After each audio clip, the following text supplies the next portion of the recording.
We're talking about measuring, people.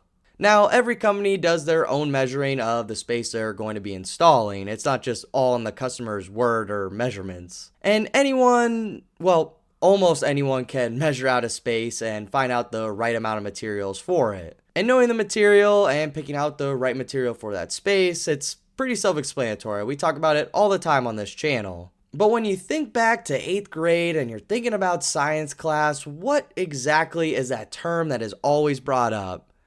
Oh yeah, margin of error. Yes, there needs to be some sort of error built into your measurements. And if you only bring the exact amount of materials for the exact measurements and there is one of these errors, which does happen from time to time, you could have a real problem on your hands. Obviously, costs play a big factor and you don't want to buy an abundant amount of materials and then have an abundant left over that just sits around. That's not great either. However, you could ultimately eliminate time and money by buying extra. Again, knowing the right amount of extra to buy is very key. But in today's landscape, you just never know. Say you can't finish a job because you don't have the right amount of materials, you measured everything right, but one of those unforeseen errors happen, and then you get put on a waiting list with your manufacturer and you just can't get the materials in time. Then you're holding up other contractors for that commercial space and it could be a real disaster on your hands. So just make sure you're communicating with your vendor, your manufacturer, your own employees, and making sure that error is built into your measurements.